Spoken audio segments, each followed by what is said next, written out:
Welcome to my channel. Today our topic is viscous drag and Stokes law. Fluid dynamics को हमने start किया हुआ था। Most important MCQs है। ये एमसीक्यूज़ आपके फिजिक्स के कॉम्पिटिटिव एग्ज़ाम में टेस्ट में हेल्प करेंगे। Let's start question 1। The word fluid means. Fluid words का मतलब क्या होता है? The word fluid means to flow, किस चीज़ का बहना, फ्लो करना। B is the right answer. Question 2। If the temperature rises the coefficient of viscosity of the liquid. Liquid की जो विस्कोसिटी की वैल्यू होती है, ईटा की वैल्यू होती है, बेसिकली टेम्परेचर के साथ डिक्रीज़ होती है। A is the right answer. और गैसेस की अगर हम बात करें, इसके साथ गैसेस की जो विस्कोसिटी की वैल्यू होती है वो टेम्परेचर के राइज करने से इंक्रीज़ होती है, लिक्विड में डिक्रीज़ होती है। क्वेश्चन नंबर 3 की बात करते हैं। Stokes law hold for. Stoke law कब होल्ड करता है? स्टोक्स लॉ का फार्मूला होता है F = 6 pi eta r v. तो यहाँ पे स्टोक्स लॉ होल्ड कब करेगा, उसके लिए कंडीशन है कि स्फेरिकल बॉडीज़ के ऊपर जो ये स्फेरिकल इस शेप में जो बॉडी होती है उस वक्त स्टोक्स लॉ होल्ड करता है। Question number next 4। The drag force FD से डिनोट करते हैं on A sphere of the radius R moving slowly with the speed V through the fluid of the viscosity eta is given by the. अब Stokes law की mathematically form यहाँ पे पूछी गई है, तो उसका फार्मूला होता है mathematically F = 6 pi eta r v. A is the right answer. Question number 5। The formula F = 6 pi eta r v is derived by the Stoke. C is the right answer.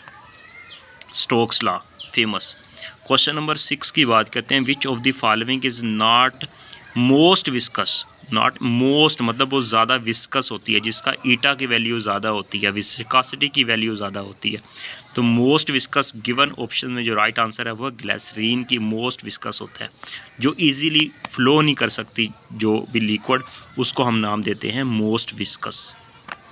Question number 7। The SI unit of the coefficient of viscosity. Coefficient of viscosity का SI unit क्या होता है? Basically अगर इसको unit आपको आता हो तो इसका आप इसकी डिमेंशंस भी निकाल सकते हैं। इसका यूनिट होता है किलोग्राम पर मीटर पर सेकंड।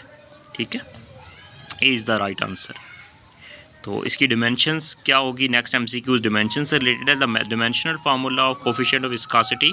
तो dimensional formula ML-1 T-1। B is the right answer. Question number 9 की बात करते हैं। The frictional effect between the different layers of the flowing fluid is called. अब जो भी चीज़ फ्लो करती है उनकी लेयर्स के दरमियान जो फ्रिक्शनल इफेक्ट होता है उसको हम विस्कोसिटी का नाम देते हैं basically. D is the right answer, viscosity of the fluid. Next question number 10। If a liquid disturb by the steering comes to rest after sometimes due to the property of the viscosity। Viscosity की वजह से liquid जो होता है वो rest में आ जाता है। अगर कोई बीकर है उसके अंदर लिक्विड है, उसको हम ऐसे ऐसे किसी भी चम्मच के साथ, स्पून के साथ उसको रोटेट करें या उसको हिलाएं तो थोड़ी देर के बाद वो रेस्ट में आ जाएगा लिक्विड ड्यू टू विस्कोसिटी की वजह से। B is the right answer. Question number 11 की बात करते हैं। Which of the following has the highest viscosity. किसकी विस्कोसिटी ज़्यादा होती है? ईटा की वैल्यूज आती थी हनी। ऑप्शंस के मुताबिक यहाँ पे हनी राइट आंसर है। C is the right answer. Question number next बात करते हैं 12 की। Which of the following has the smallest coefficient of viscosity. Water has the smallest coefficient of viscosity compare to other options. Question number next 13 की बात करते हैं। The drag force acting on the sphere moving slowly through the fluid is proportional to the. Very important MCQs इस velocity. Next question number 14। The friction in the fluid is known as viscosity. B is the right answer.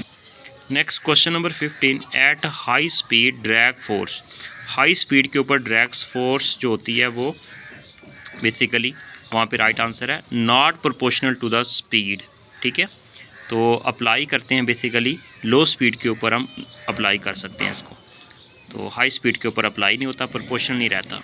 Next question 16। Maximum drag force on falling sphere is 9.8 Newton. Its weight will be the. तो यहाँ पे wait बताना है। यहाँ पे maximum drag force falling sphere 9.8 Newton है। Wait कितना होगा? 9.8 ही होगा। W = mg के इक्वल होती है हमारे पास वैल्यू अकॉर्डिंग टू फार्मूला यहाँ पे। Next question number 17. An object moving through a fluid experience the drag force. Question 18. As the speed of the object moving through the fluid is increases, the upward drag force experienced by it. ठीक है, इसका right answer होगा increase. जैसे speed increase होती है तो upward drag force भी increase होती है. B is the right answer. All the best. Next लेके चलेंगे टर्मिनल वेलोसिटी से रिलेटेड इंपॉर्टेंट एमसीक्यूज.